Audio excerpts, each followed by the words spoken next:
Thank you all for your promptness. Thank you very much. Final day. It was hard catching up on a short weekend. Everything I did on Saturday, I kept saying, is this acting like it was a Friday? You know, the work week should end on a Friday, and it was a Saturday, so it threw my clock off, I got to tell you. So anyway, this is the final day. We'll try to get as much done, and, you know, all of you, I'm sure, have gotten emails, texts, calls from delegates, your own and others, about why isn't my bill moving. Folks, you know, I'm not burying all the other bills. It's just time, right? We have to go into session. We're doing as much as we can, and just convey that if you choose to. If not, that's okay.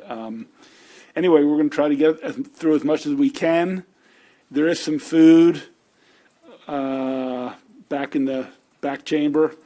We'll try to end a little early. I don't know how long the first session will be. My guess is it'll be a couple of hours. It might not be 4 hours, but we'll probably, break again to come back to committee briefly for concurrences and conference committee reports. And then we'll be in and out probably a few times today, and that's sort of what it looks like. So with that, let's start with Ms. Goodman. I have several concurrences to discuss. We'll start with Senate Bill 525. If you recall, that is the Department of Public Safety and Correctional Services and State Board of Elections Centralized Booking Facility Voting Information. In that bill, you required the State Board to give the booking facility a drop box, a ballot drop box, and for the local board to pick up election-related materials to provide them with voter information at this booking facility. The House amendments essentially tried to add, make this statewide. So you recently voted on HB 222 and Senate Bill 224. This would be similar to that, except this committee did not accept the sponsors' amendments, would have added the ballot drop box. So I think this is not what the committee intended by this bill, and I would recommend not to concur. Agreed. Not concur. It's been moved to not concur. Any, excuse me, any objection? Okay, thank you. Agreed to. Next one. Senate Bill 415, Public Financing Act, Matching Fund Revisions, Maryland Fair Elections Act. I think it's pretty self-identified in that bill. The House amendments do three things. They authorize eligible private contributions from an individual who is a resident of the state rather than a registered voter. They strike a requirement that unknowing violations are subject to a specified penalty and require the state board to consider certain factors when determining the amount of a specified civil penalty for a violation.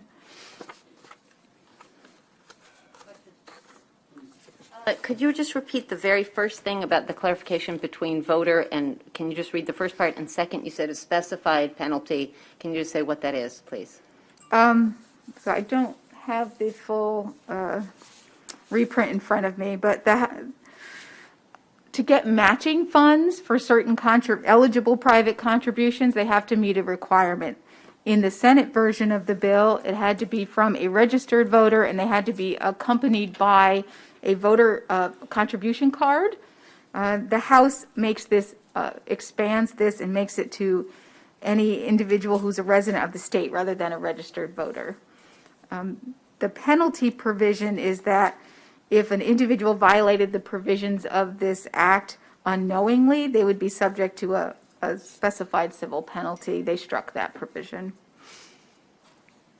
So, ladies and gentlemen, this is the matching fund for the gubernatorial election. It'll allow it'll fund up to 2 in the primary and 1 in the general. And again, it's nonpartisan. We don't know if anybody will use it or of what party. What we sent over said, you know, and it puts a limit on on how much can be raised, and it sets it at $250, and it's an 8-to-1 match to try to encourage grassroots giving. The big change, we said originally they had to be a registered voter to make the contribution. They removed that and said they had to be a resident of the state.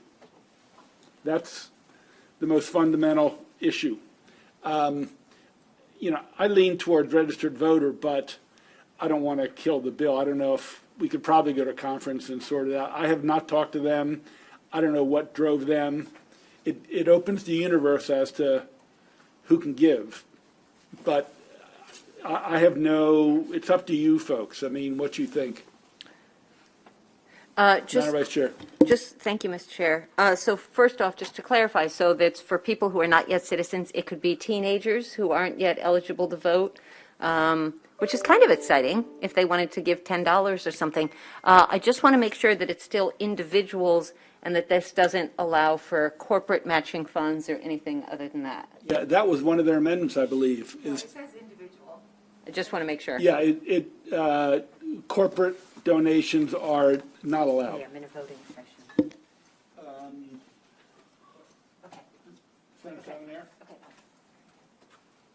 I'm sorry, I was engaged in something else here.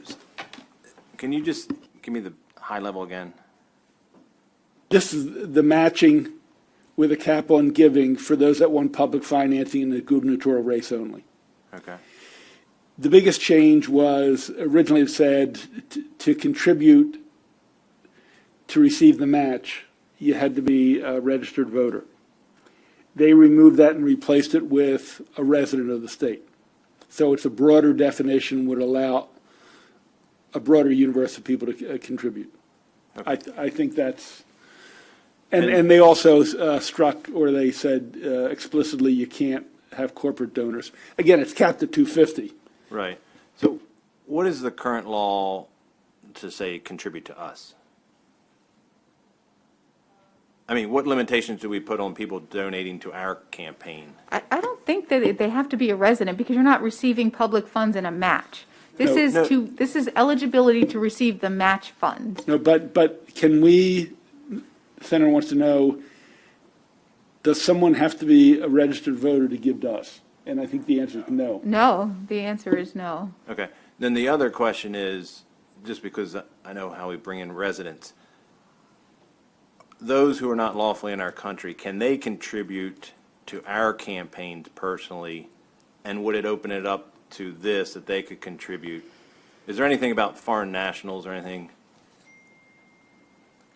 Honestly, I don't know the answer to that question. My sense is this reflects the practice with our running. I think the language we put originally was more narrow, but I think now it will reflect the process with us. Yeah, I mean, I'd be fine, I think, if we mirrored it to what we can receive, but if it expands that, then I'm a little concerned. So contribution is defined as a gift or transfer or promise of a gift or transfer of money or other thing of value to a campaign finance entity to promote or assist in the promotion of the success or defeat of a candidate, political party, question, or prospective question. Right, I know, but I'm saying that is how it does not define who or the entity that may give the contribution. Let's do this. Let's concur. Well, let me see if I can get Jared on the phone to answer your question. okay.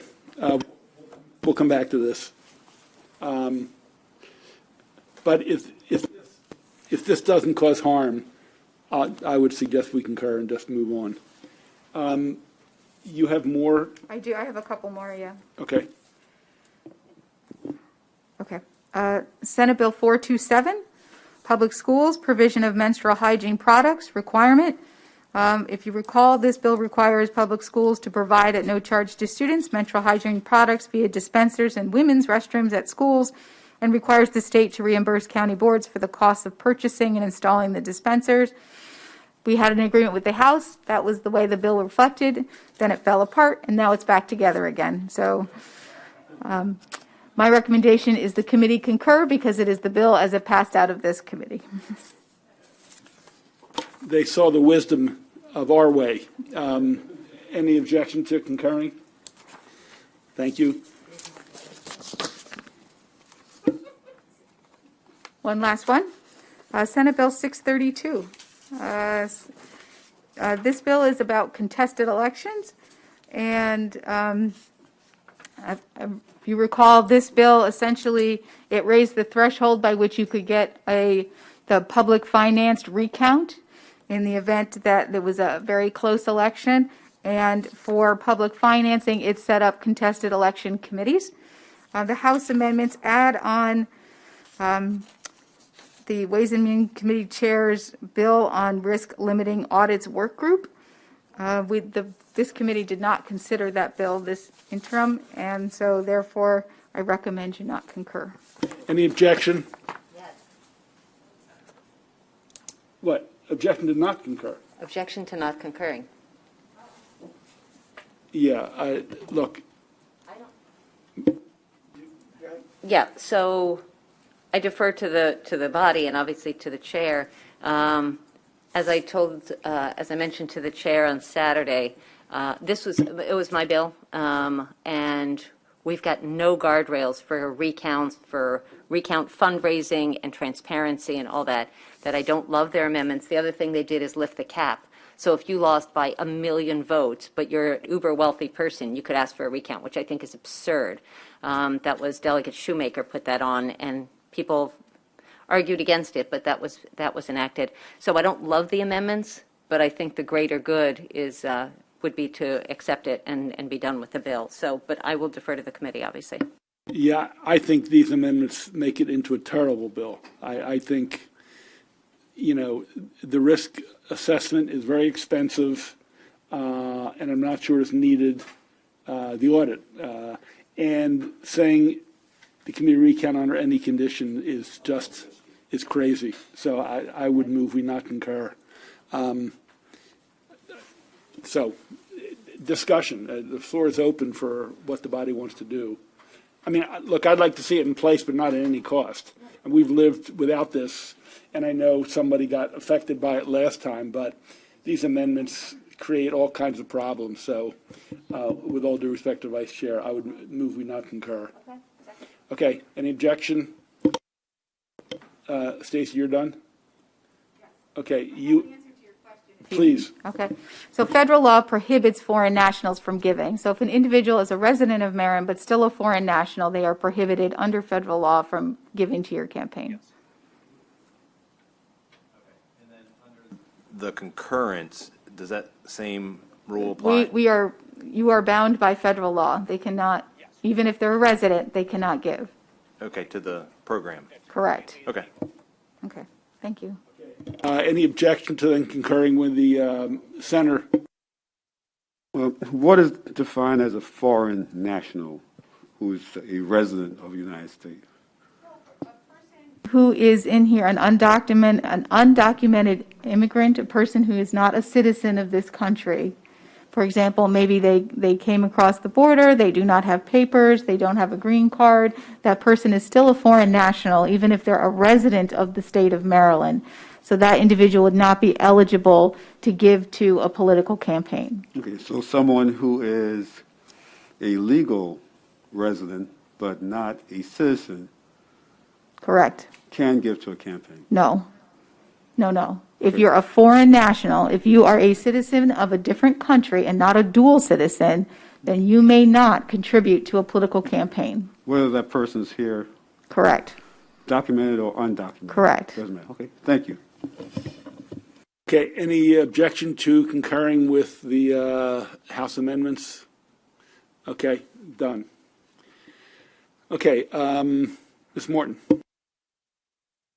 So I only have one for you this morning, but it's a big one. Senate Bill 414, the Climate Solutions Now Act of 2021.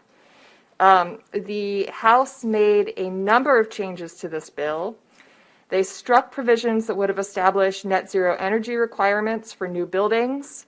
They lowered the greenhouse gas reduction target from the goal of achieving 60% reductions by 2030, bringing it down to 50% reduction by 2030. They struck provisions that would have established a minimum amount of the social cost of carbon. They struck provisions that would have established energy conservation requirements for new construction and existing buildings, and instead required that certain commercial buildings have a roof that is at least 40% solar ready, reflective, or green. They required the Maryland Department of Labor to adopt the most recent version of the International Green Construction Code by a certain date. And I actually don't think they intended to do this in talking to the council, but they actually exempted school buildings from the statewide high performance energy requirements, which they are currently subject to. They require the state to install a certain high efficiency HVAC system in state buildings when the life cycle cost of the high efficiency system is less than a system that meets specified compliance standards. They struck provisions that would have established the Net Zero School Fund. They struck provisions that would have altered the Strategic Energy Investment Fund, so all the funding provisions from the bill. And then they altered the bill's tree planting provisions, as this committee has already seen, because we did accept those changes in adding those tree provisions onto House Bill 991, specifically just allocating funding from the Bay Restoration Fund in fiscal year 2023, but then using general funds in the subsequent fiscal years.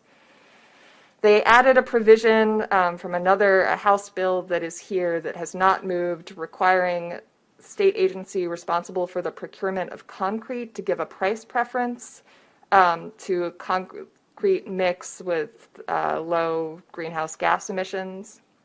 And they establish a blue ribbon solar land use commission, and then add several reporting requirements for specified state agencies. I think the chair can tell you how he feels about concurring or not concurring. Yeah. Wait, turn the camera off. Yeah, I don't think I need to explain, but they threw in a bill about concrete, which a lobbyist has been shopping around, and there was another bill we didn't take up. They threw that in. 3 years ago, we passed a bill on a solar siting work group that was very balanced. And this very same committee killed it 3 years ago, and now they throw in a new solar siting work group that might be unbalanced on a bill that doesn't deal with solar siting. So, we passed it over a month ago, and then we got the bill back on Saturday. I texted on Friday and suggested a time to talk on Saturday and never got a response. So, I just feel there's been an unwillingness, but we're going to go halfway and recommend a conference committee. If we do not concur, which I hope we don't, it'll be Senator Washington and Senator Riley and myself. So I would move we not concur. Second. Discussion? Anybody object? Okay, next. That's it for me. So I have one. This is Senate Bill 67. If we recall, this deals with the administration of vaccinations by paramedics. And so as a return to us from the House, the bill does several things. So it sunsets the provisions that pertain to specific vaccinations.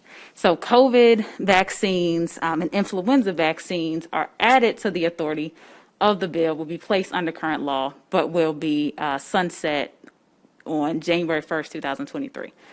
We recall the bill allowed CDC recommended and FDA approved vaccinations to be administered by paramedics. MEMS requested that to be scaled down a bit, narrowed in scope. So now we have only COVID-19 and influenza. It'll be sunset January 1st, 2023, and it has to be in response to a population health effort. And additionally, the current law that deals with immunizations for hepatitis, tuberculosis, skin testing is applied to all individuals, but also to ambulance services directors. So again, this was a direct request from MEMS. What's the will of the body? Senator Lamb? Yeah, this has come full circle, I think, back to the very first week. I think these amendments are okay to bring it in line with what I guess I was proposing in the first week, so I'm comfortable with this. Move to concur. Anybody object to the move to concur? Seeing none, that is our decision. Thank you. You just had one? Ms. Foxworth. Okay, let's go to our voting list. I'm not available. Let's get some easy ones out of the way. There are a few that still might take some time. Let's go to 501. House Bill 501, Washington Suburban Sanitary Commission, Board of Ethics, Financial Disclosure Statements, Late Fees. This bill requires individuals who are required to file financial disclosure statements before the commission to pay a $5 fee for every day that the statement is late. The late fee must not exceed $500. We do have local letter support on this one.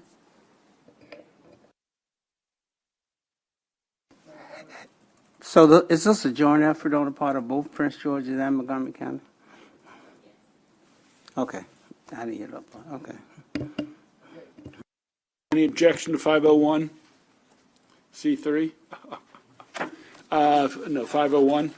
Okay, done. Go to the floor. Let's go to the other WSSC. And Washington Suburban Sanitary Commission is the water agency that addresses water in Prince George's and Montgomery County. It's sort of a unique creation. Let's go to the second one, 789. House Bill 789, Washington Suburban Sanitary Commission, Video and Audio Streaming and Archiving, Meetings and Financial Assistance. This bill requires the commission to video stream or audio stream open meetings of the commission and to archive the recording or audio on its website, or if those requirements can't be met, to make a good faith effort to meet them. The bill states that technical failure does not affect the validity of the commission's meetings, so long as it's not willful. And finally, the bill states that financial assistance given under the Customer Assistance Program from the commission may include reduction or waiver of fees, including those late fees. Anybody object to the passage of this semi-local bill, quasi-local bill? Okay, seeing none, that too will be moved to the floor. Let's go to 873. House Bill 873, State Board for Certification of Residential Child Care Program Professionals Certification Revisions. This bill establishes a mechanism to electronically verify board-certified individuals by requiring the board to maintain an electronic roster of individuals that are certified and to post said roster on the website. The bill repeals the portion of a renewal notice that indicates that the renewal will be made to them as a result of this electronic site and requirement. Will of the body? To move, is there a second? Is there a second? Second. Discussion? Yes, Senator. I love this language where it's electronic and post on the website. So, fully support. Any objection to adopting 879 or 873? Seeing none, it's unanimous. I must tell you, ladies and gentlemen, I've been told that this bill passed the House for 2 consecutive years, and that the agency wanted it. But there's no cross-file, and we're dealing with it on the last day of session. It also has a number of 873. It was not introduced very early. So I think this is a lesson in what not to do. If it's so easy, a couple phone calls early in session to get a cross-file to make sure it's been heard and moved would have avoided people like, slashing their wrists to make sure this passed on the 90th day of session. So it will pass, but it's bizarre travail. Okay, let's go to the St. Mary's Bill 1097. House Bill 1097, St. Mary's County local officials' salaries. This bill quite simply increases the salaries of certain public officials in St. Mary's County to include school board, judges, treasurer, and county commissioners. Controversial bill. It's been moved. Second, any debate, any discussion, any objection? 1097 will go to the floor.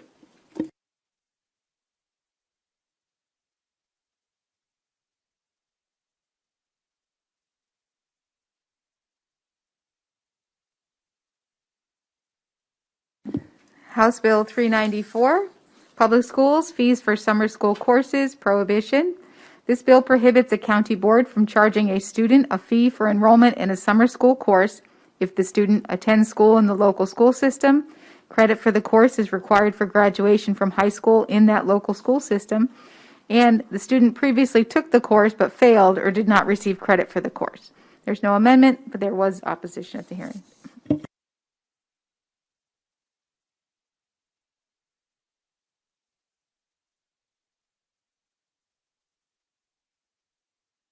Have a motion to get it before us. Move favorable and seconded. Debate or discussion? Okay. Will anybody like to be recorded in the negative on 394? Seeing none, that goes to the floor as such.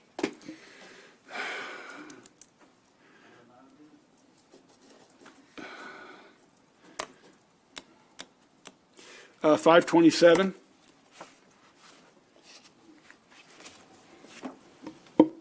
Senate Bill or House Bill 527, St. Mary's County Human Relations Commission, Equal Treatment. This bill repeals statutory language requiring the St. Mary's County Human Relations Commission to ensure equal treatment of specified and indicated group statuses and classes, such as race, religion, etc., and instead requires the commission to ensure treatment of all people as it pertains to housing, employment, and public accommodations. This bill requires the commission to maintain on its website a list of protected classes in federal, state, and local laws in the realms of housing, employment, and, public accommodations. And, yep, that takes care of it.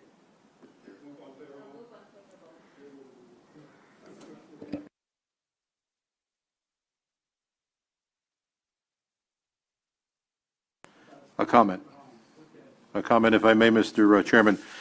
It was very interesting, the reaction to the bill, because as I evaluated it, they're tearing down silos of very specific issues and opening it up to every federal, state, and local discrimination issue. So today, if a complaint comes in and it doesn't fit one of the silos, they can't move on it. So this is designed to expand the rights, whether it's gay rights or housing rights or employment rights.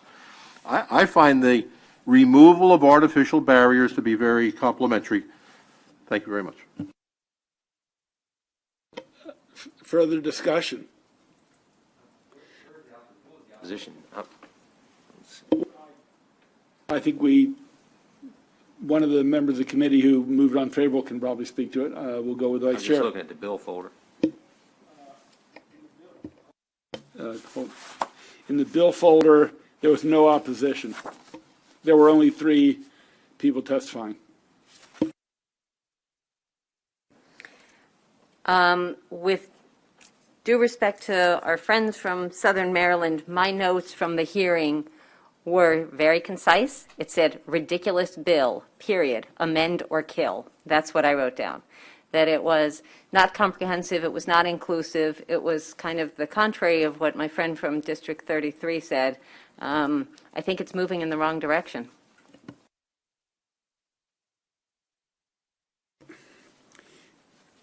Yeah, Senator, my read, this was a message bill. That we're not going to just deal with protected classes. We're not going to get caught up in those kind of issues. I disagreed a little bit with the senator from Charles County. They still are required to address those issues, and it does not remove the protected classes either by federal statute or state statute.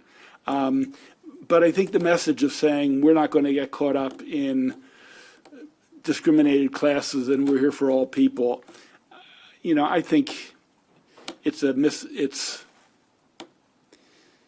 misreading of why we need a Human Rights Commission or whatever they're calling it in the first place. I mean, there are other opportunities for people who feel misaligned, EEOC. There are a lot of other approaches and methods and lanes to pursue. I just, like I said, I think this was a political statement to say we're not going to be pushed around by women or men or gay people, and I just think it's the wrong message. So that's why I didn't like it. Senator Ellis. Yes, thank you, Mr. Chairman. So, I mean, when we have a bill here and the sponsor comes and respectfully present their bills and answer our questions, we're trying to understand the questions. This sponsor was very bombastic, saying, it's a local bill, just pass it. I'm like, no. If I have to vote on a bill, I have to understand the bill. And it's best to understand the bill when the sponsor is there to present the bill. And with a lot of issues in Maryland, especially in southern Maryland, which I'm quite aware of, even in my neighboring county, I understand why the sponsor would love to change the language. And so I differ with you, Mr. Chairman. One thing I brought out from this bill sponsor is the protected classes are in the bill later on, but in the front page, the preamble, that's taken out. And so that was my concern, and among others. So with that said, I would want everyone who present a bill before us be respectful of us and our interests and our desire to understand the issue and not just tell us it's a local bill, shut up and just pass it. So with that said, Mr. Chairman, I'll vote against this bill. The motion is for an unfavorable, so you'll vote for the motion. Further discussion? Let's do a roll. Oh, I'm sorry, Senator. Thank you. And I'm just looking at the policy. I think I came in late on this, and I think I got in the tail end of this hearing because they were going very quickly, and I did hear a little confrontation. But just looking at the bill, there was no opposition in the folder. I went back to the House side. They didn't have any as well. And I actually see the Maryland Commission on Civil Rights actually supported the bill. So that gives me pause to say why we're going against this. And their main argument is, from what I quickly read, is when you put a list in I guess it's Calvert County, St. Mary's, anytime they change the protected classes at the state level, it can get out of kilter.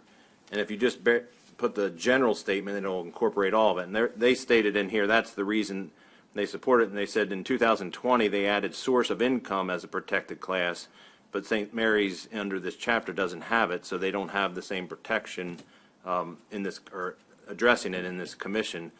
So their argument was basically this would align it with state law, and you don't have to come back every time and just update the commission anytime the state does it. So just wanted to share that as part of the reason for the bill.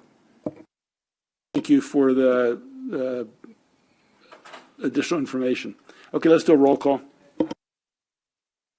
I'm sorry. Sometimes they're blocked from the middle. I'm going to go with Senator Galley and then over to Senator Washington. Yes, my question was, so this is a considered a local bill, but did the Senate delegation weigh in on it? Or was it, I noticed there's no cross file. I'm just curious to know how, on the other side of the hallway, if they had any input.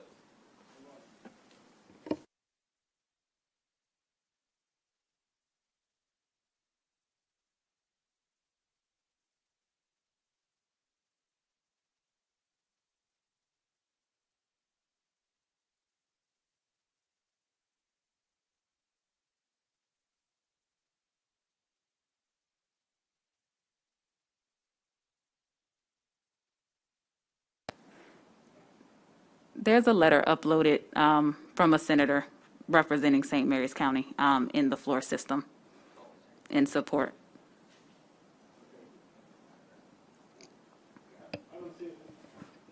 See it, but the answer is yes. Senator Washington.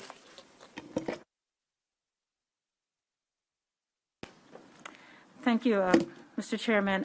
So a couple things. First, on the Maryland website, so on the state of Maryland website, it has the same, it lists the St. Mary's Human Rights Commission, and their on the website, the governor's website, says the focus of the commission is to ensure equal treatment to all without regard to race, color, religion, moral conviction, national origin, it goes on, sexual orientation, etc.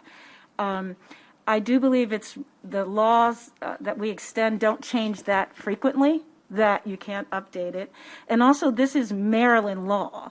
And so I think it is important that all of our human rights commissions have codified what the protections are under Maryland law. There is a philosophy, but it was kind of from the 50s and 60s of color blindness, and that is our way to racial equity. We know that that does not work.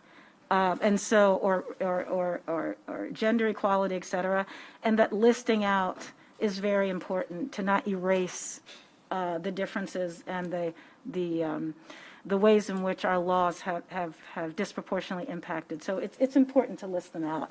And I think if every couple years, if there's another class to be added it, I don't think that that's an inconvenience. So I'll be voting to support the unfavorable on this bill. Maybe next year come back and try something more, better.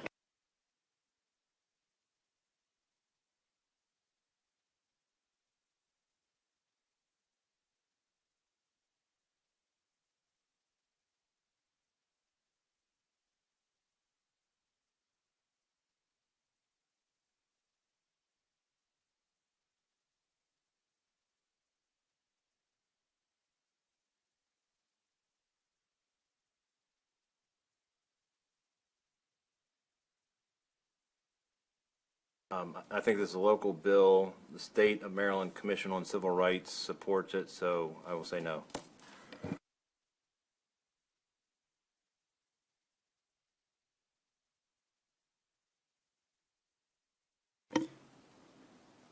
The motion is passed 6-4 to 1.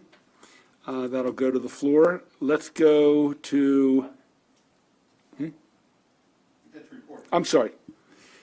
It gets reported as unfavorable. Thank you, Senator Riley. Let's go to 395.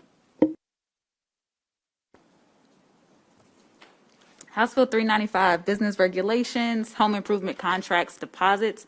This bill prohibits a contractor from receiving more than one half of payment before the contracting work begins, prohibits a contractor from receiving the remaining balance of said contract until the contractual work is complete, unless the contract is valued at $10,000 or more.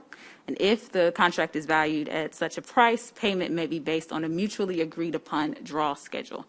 This is not a cross-filed bill.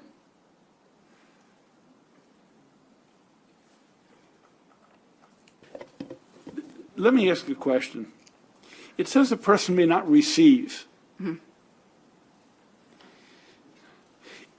Is that different from the person may be required, the contractor is required to? I'm trying to understand the language of the bill. I'm thrown by it a little bit. It talks about prohibitions. So it's not slanted in a way of requirements. It's kind of in the negative, the way the statute works. So it's aimed and constructed in a way that speaks only towards what you can't, do and prohibited items. And so I wouldn't think that the prohibited language would suggest a requirement.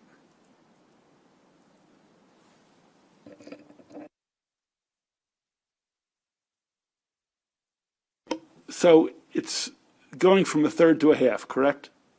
Yes. Or not? So the current law deals with 1/3 at the time of signing. So that's retained. So initially, there was conflict with the OAG support on that measure. That still is retained. House amended it. So current law still places that prohibition. Individuals can't receive more than 1/3 payment at the time of signing. So this deals exclusively with when the work begins, the prohibitions on payment when work begins, and prior to the work being complete, not the deposits up front. So initial bill would have increased the amount from 1/3 to 1/2. That no longer is a part of the language as amended now. 1/3 is still retained and codified. So I'm trying to understand number 2. It says 1/3 at the front end when you sign a contract. Then number 2 says, excuse me, payment of more than 1/2 of the total amount before work commences on the project. So isn't that cap of 1/3 a phony cap? Because number 2 seems to say they can require 50% before they start. Maybe it's 30, maybe it's 1/3 when they sign the contract, but a week later they're going to say you've got to give me the other 17% before work commences. So it's a lot of upfront money. So I'm just trying to understand what we're doing here. So I have some concerns. I have Senator Croza, followed by the Vice Chair. Yeah, just a little bit of information from the bill's sponsor. He did work with the chairman, his chairman, on this, and the amendments incorporate the chairman's bill of a similar nature. So I would move it favorably. Madam Vice Chair. Thank you, Mr. Chair. So I talked to Steve Sakamoto Wengel in the Attorney General's office last night about this bill, and this was the only bill he contacted me on.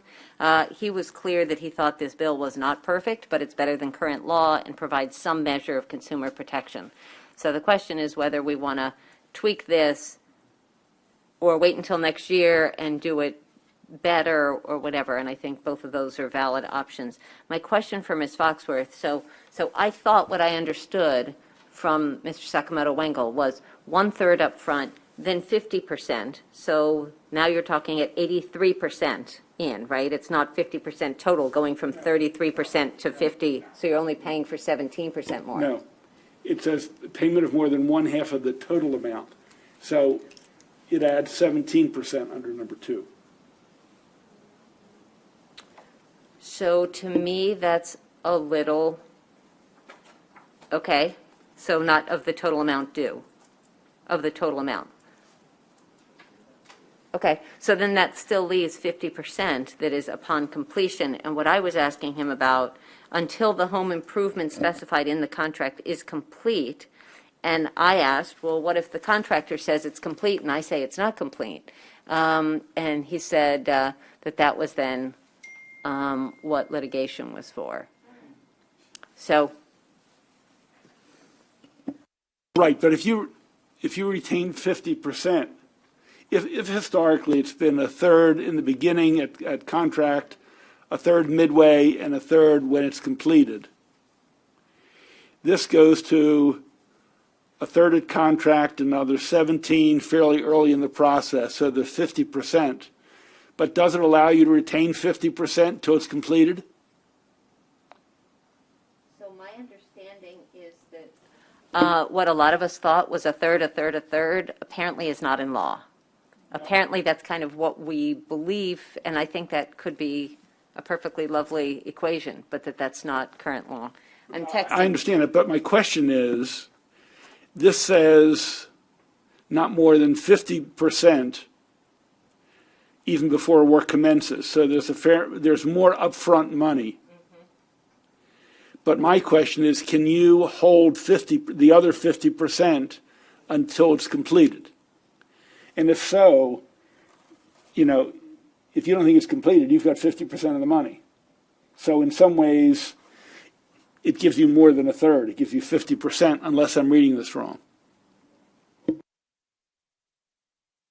Say that it says that the remaining amount can't be received until the contract is complete. And there are certain other exceptions for those contracts that are valued at over $10,000. So prior to the completion, you still have that one half, or you still have that remaining amount threshold that you can't exceed. Does that clarify it, or did I answer your question? What is the import of the $10,000? Look, I want to protect the consumer if they have a contractor who doesn't do great work or is cutting corners. So what does the $10,000 mean? Code is there. I haven't received much input from, Consumer Protection Division on why. 10,000 is that threshold, so I couldn't tell you why they chose that. I can scour the statute really quick to see if there are additional implications for practice. I know the draw schedule piece is a part of custom and practice, but I'm not sure if 10,000 is that threshold within real estate and contractual practices. So would it be safe, I'm going to ask one more question, then there are plenty of people. Would it be safe to say that if the practice, even though not in law, has been a third, again, not in law, now we're allowing 50% before the project starts, although all 50 is not required of signing of contract, but probably soon after. So that helps the contractor have more money up front, but it also helps the consumer because they can hold back 50%? Is that other people's reading? Okay. Okay, I saw a lot of, I think, no, let's give it a couple of minutes.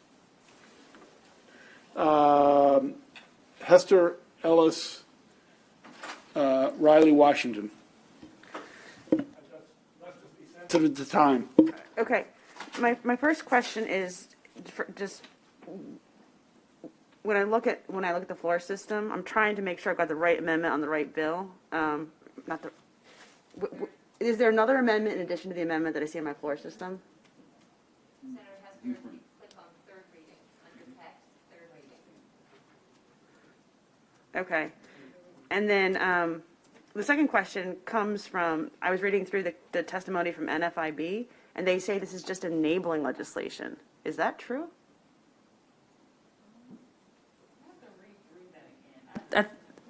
I recall them supporting it, but enabling legislation, I don't think it's solely enabling legislation. It says at the very end of this letter, it says, further, there's nothing in HB 395 barring a consumer and contractor from negotiating different payment terms. This is simply enabling legislation. I mean, I kind of like to be able to negotiate my own terms. So to the extent that it creates an absolute bar against, then the argument can be made, I think, that different terms can be agreed upon. And that's true before this bill and after this bill. If I could, the only difference this bill makes as amended is they cannot try to negotiate more than 50% before it started. That's, I think, the essence of the bill in its current flavor.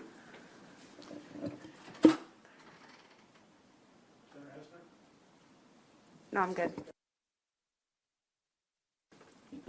Yeah, thank you, Mr. Chairman. So I know in signing a contract for a new roof, there are laws that exist that protect consumers, home improvement, and have to do a series of payments at different times. And I know under the Uniform Commercial Code, there are protections in there.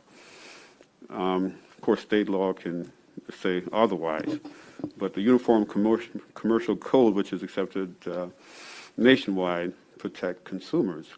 That's why companies like Lowe's, Home Depot, they have staggered payments for certain improvement contracts. And beyond that, this bill, if we're confused about it, imagine we pass it and put it out there, how the regular homeowner will feel and the lawsuits, and it's just kind of ridiculous. I think we can do a better job to make it more clear and easy for the public to understand. This bill, as it is very convoluted and, in my opinion, not clear at all. Thank you very much. I'd like to take the committee's attention to January 15th letter from the Office of the Attorney General, Consumer Protection Division. And Mr. Chair, this specifically addresses your observation. By collecting 1/3 as a deposit, the contractor is able to purchase necessary supplies without those expenses coming out of pocket. But often contractors do not finish the job, perform the work poorly, or in some cases do not even begin the work at all. By increasing the amount of the initial deposit, it increases the harm to consumers in these situations. And down in the following, the last paragraph, by increasing the amount that can be collected as a deposit, these situations may increase. So this bill diminishes the recourse available to consumers who find the work is severely delayed, poorly done, or not completed. Very strong opposition from a regulatory body that handles these complaints every day. And there are complaints every day. We know that. So anyway, just want to make sure that was in front of the committee. Mr. Senator Riley, that was as the bill came in. I think there is a subsequent letter. There's a letter after it was amended. Does anybody have that in front of them or near them? Senator Lamb, is there any? So they changed their opinion to support at that point. Yeah, March 23rd. So as amended, it looks like they changed it to support. I think the key line in here is, while this office has concerns about increasing the deposit that a contractor may collect before work is started to 1/2 of the total amount, limiting the amount that can be collected prior to the completion of the work will limit the number of consumers who will be harmed by disreputable or undercapitalized contractors. We therefore are recommending to accept a higher payment amount in advance of beginning the work in exchange for limiting collection of the balance prior to the completion of the contract. I started, Senator Washington. So now, I was concurring with Senator Ellis that it is bit confusing. I also, it sounds like if this bill has to pass, they're okay with it. I still don't know that it's the best we can do. I still have concerns for raising that amount to 1/2. I think that will cause a lot of, also there's an economic impact of disproportionately, individuals might not be able to put down that full third, that 1/2. So I don't, yeah. I'm not quite sure what to do with it. So yeah. So I understand it, again, from the small business owner who doesn't want to lay out expenses ahead of time. But I have been on the end of paying someone 1/2 of a job, and the job, it was, wasn't able to have it be taken care of. I've had situations where I only paid 1/3, so it was like a few $1,000s less I was out. So I just am inclined to, lean towards less than more on these. Still have people walking away with 1/2 the money rather than just 1/3 of it. Yeah, I started being inclined against it, but I slowly, as I've gotten to better understand it, it says no more than 1/2. So you can negotiate less than 1/2. I mean, you can still do 1/3, 1/3, 1/3 if that's what you want to negotiate, and say no thank you to the contractor, have him or her walk away. I think in some ways by having you retain 50%, it might actually give you more leverage. I think they wouldn't have said favorable even if not solving all the problem. So I'm inclined to support it, but I don't feel super strongly if people want to not move the bill. So it's up to the committee. Senator Ellis, then we'll go for a vote. Yeah, really quick, Mr. Chairman. when you say the consumer could negotiate, there's a severe imbalance. Try to negotiate with Home Depot or Lowe's. It's not going to happen. You know, they will say, this is take it or leave it. And those home improvement stores, big box stores, they contract with local subcontractors. So, in my opinion, there'll be absolutely no leverage with the consumer to negotiate with those folks at all. It'll be take it or leave it. Come with 50%. That could be, well, two things very quickly. Whether that's right or wrong, even with this law, even with the Home Depot, you can hold back 50%. So they can't tell you to take it or leave it. I think a lot of this is to the small contractor, actually. And if you get a few bids and one of your conditions is, I want to do a third, you can take who you want. But I think you're absolutely right with how they work. But I think it still says you can hold 50% and they cannot require you to give more than that at the end. So, look, this is not, either way, it's not going to be earth-shaking, I don't think. So, what's the will of the body?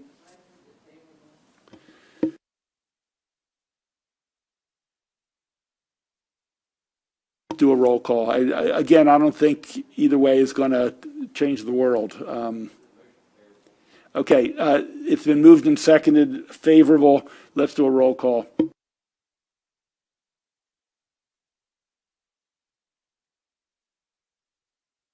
Perfect is the enemy of the good. I don't love this bill. There's a part of me that just thinks we should not move this and come back and do it right next year. But if we move the needle a little bit, so I will vote favorable.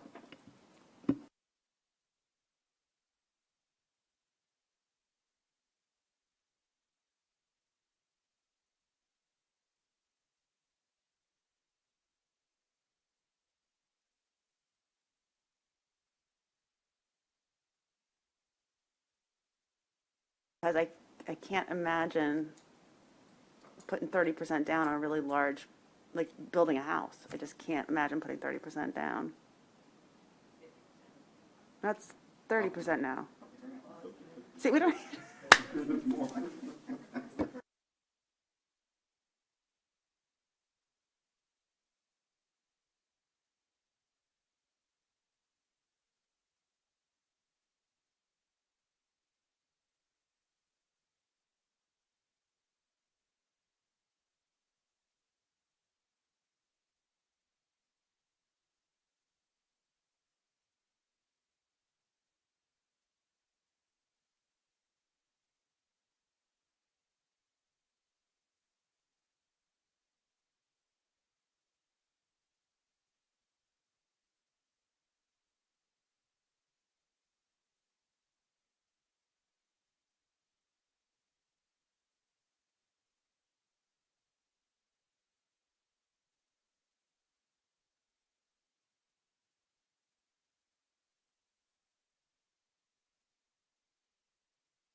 Bill passes the floor 8-3. Let's go to 684.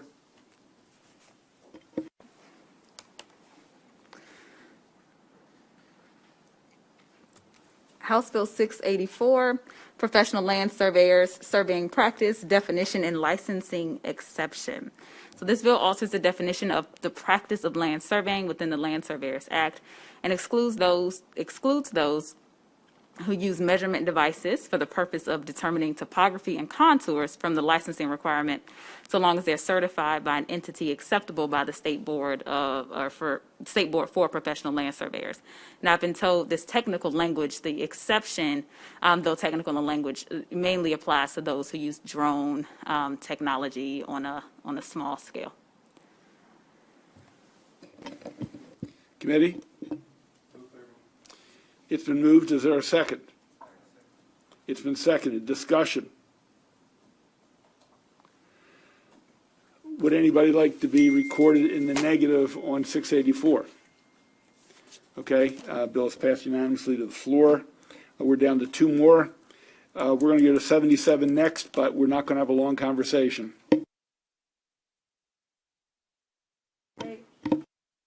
Bill 77, Environment Driveway Sealers Prohibitions, the Safer Sealant Act of 2021.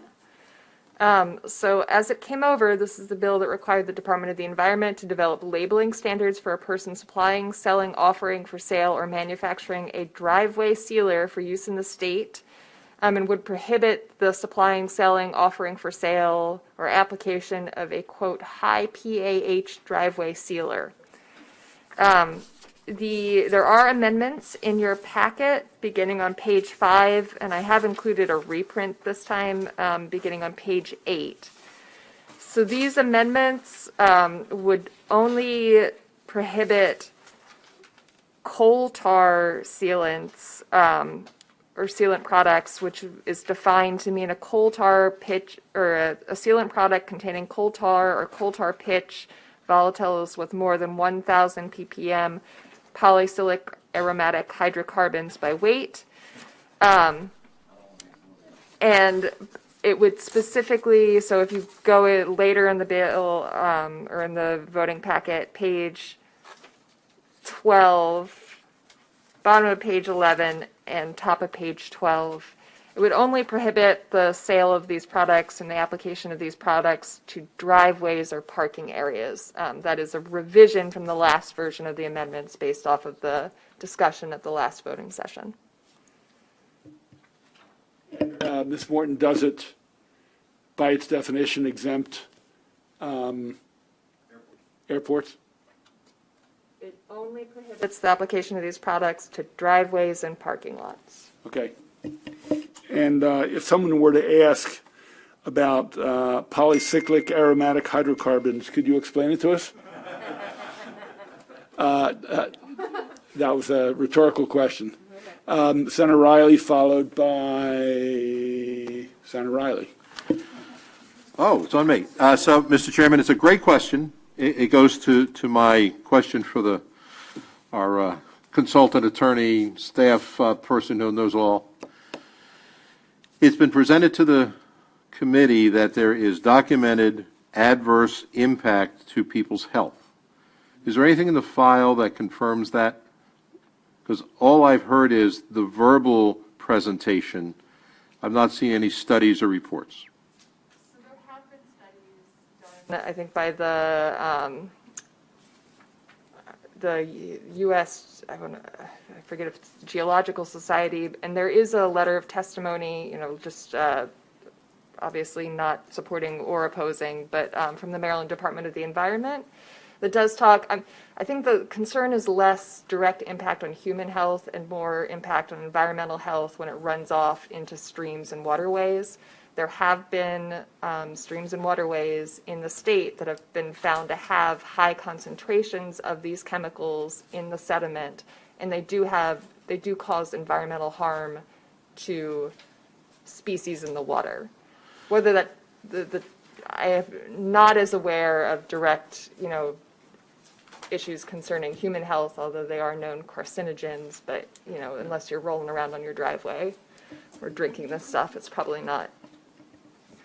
That's probably not the bigger concern. Sure. Mr. Chairman, if the Department of the Environment thought this was a real hazard, I think they would have come out very strongly with their letter of information, and that hasn't happened. We've been using the product for a long time. I don't know if the scientific studies have put a direct correlation on the high levels to a specific project using this product. And it's been used for many years. As we know, it's been abolished in Washington, D.C., and the level of contamination in the, what's our famous river there between Maryland and D.C., Anacostia? Yeah, the Anacostia, the ban has been in since 2009. There's been no change in the level of this pollutant in the water. I don't know, it's interesting that the bill talked about sidewalks and driveways and not airports. I presume, Mr. Ms. Morton, those are the three general uses of this sealer. It really wouldn't be used for much else, would it? Yeah. No. Yeah. I think we're in for a big floor fight, and I'm not particularly encouraged for us to move this forward. Thank you, Mr. Chairman. Senator Lamb. Thank you, Mr. Chairman. Just to answer the question about the scientific evidence, I'm looking through the bill folder, and there's a whole bunch of scientific evidence that actually the students at Burley Manor Middle School, from coal tar that's applied to driveways or parking lots. Sometimes the house dust can be 25 times higher than houses that are unsealed. The children play and crawl on floors. They put their fingers in their mouth. It's a Group 1 carcinogen by the World Health Organization. The National Toxicology Program says it's known to cause cancer. EPA rates as a Group A carcinogen. CDC recognizes an occupational carcinogen. National Cancer Institute and Agency for Toxic Substances and Disease Registry say that it causes cancer in skin, lung, kidney, bladder, stomach. There have been studies that have been published in scientific journals saying that it does cross the placenta and fetal blood-brain barrier, and exposure can cause lower IQs. There's more here. I'll just stop there.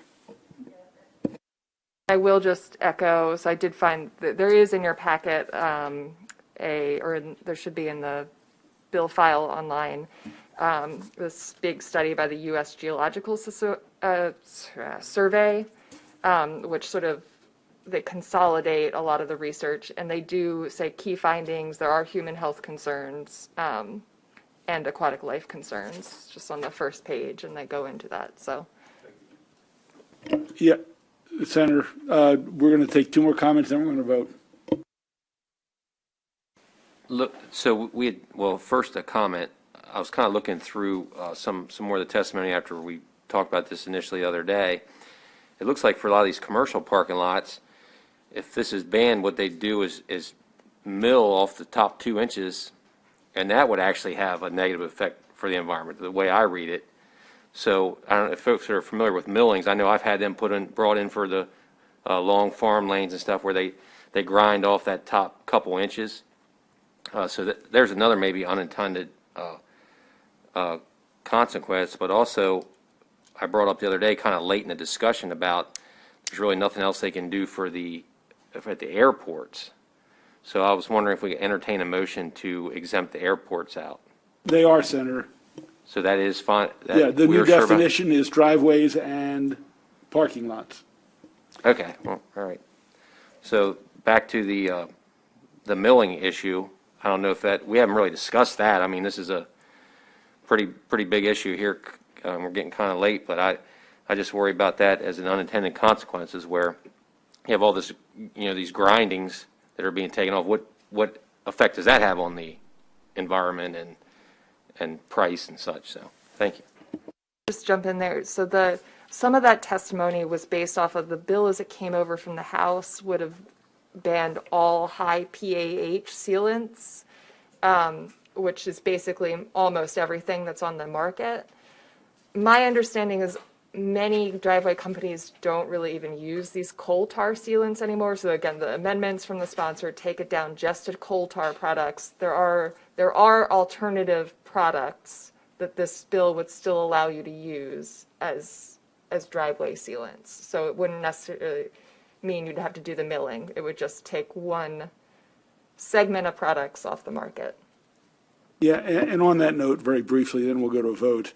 It sets it at 1,000 ppm of this product, and they have some that are lower than that. I mean, I think this is a beginning fairly low bar. I think it's not going to affect as many people as they think. And I know we've heard from different sealant contractors. I've had some that say this won't affect me because I don't use the high coal tar.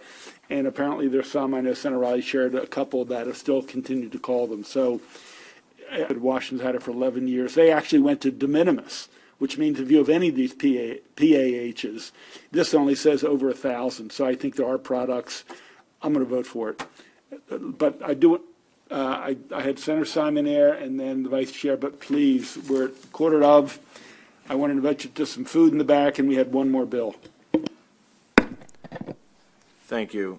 I know we don't have much time. I was going to ask how this, it started out as a bill. They opposed, they amended it. They said they don't oppose it so much. Now we're amending it back to another. So I don't know really where the opposition is. But the way I understand this is this prohibits someone from selling it.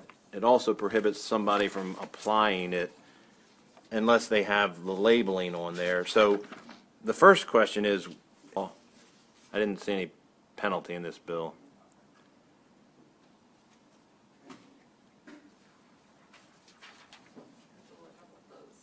And while you're looking that up, I mean, this sounds good, but we're saying we can use it for certain things and certain things we can't. So I'm at Ace Hardware or wherever they sell this stuff.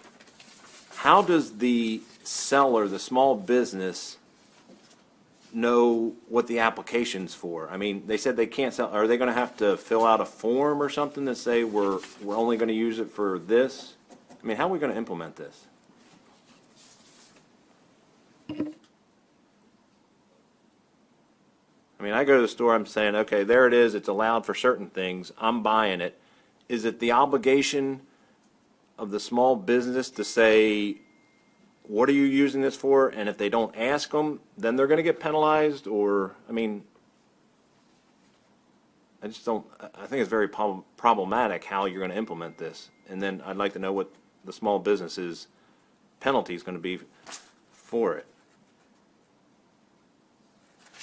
And then it seems like on page 12 at the top, it seems that number 2 applies to the individual. And do they have the same penalty as a business selling it? It just seems like there's a lot of questions. And look, I'm all against bad chemicals getting out there, but I don't want to pass a bad law that creates more confusion and people get penalized with. So if you could answer some of those questions, that would help me.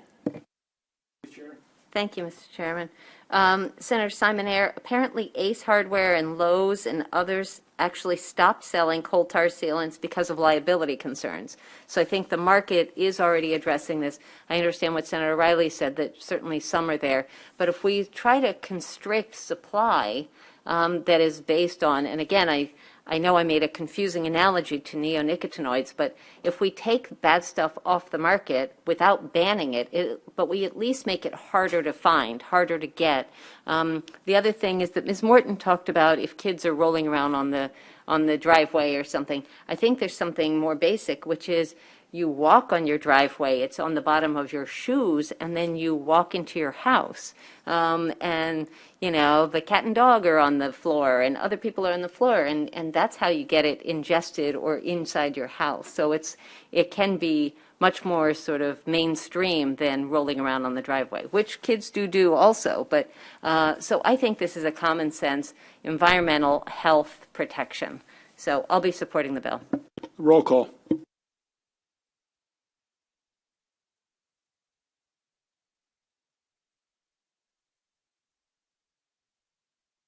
Hearing in another committee.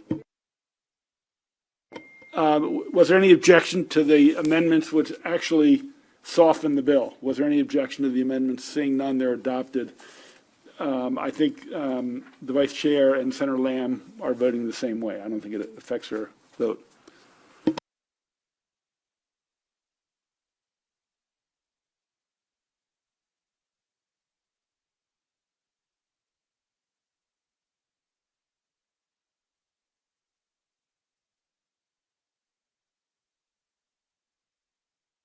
So I think we're rushing this legislation through, and it's going to create a lot of confusion. Great goal, but it's going to create a lot of confusion, and I'm sure there's going to be a lot of questions on the floor, so be prepared.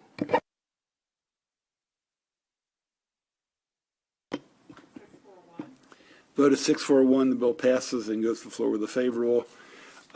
We have one more bill. We'll give it 5 minutes, and we'll see what happens. Last one, 461. 61, public schools, student attendance, excused absences for mental health needs. The bill establishes that a student's absence due to a mental health need is a lawful absence from public school attendance. A local board of education must excuse an absence due to a student's mental health needs, provided that a student who is a minor has permission from their parent or guardian for the absence. A local board may not require a note from a physician to excuse the absence.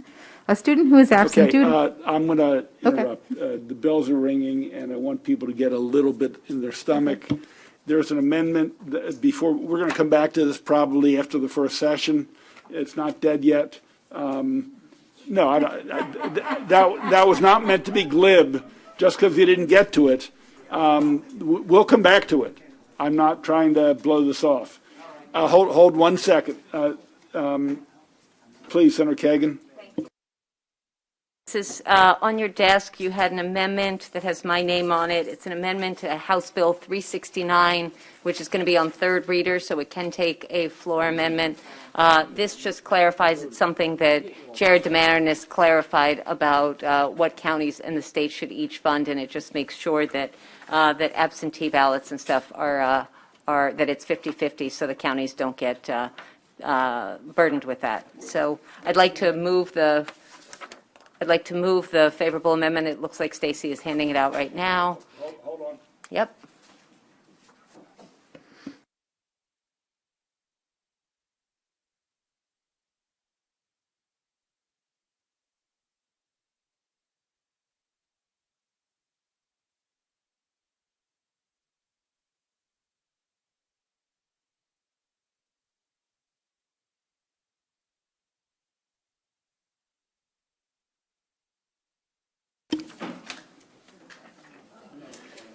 Okay, so this is clarifying, making the uncodified codified, and this was left at the first time we dealt with it.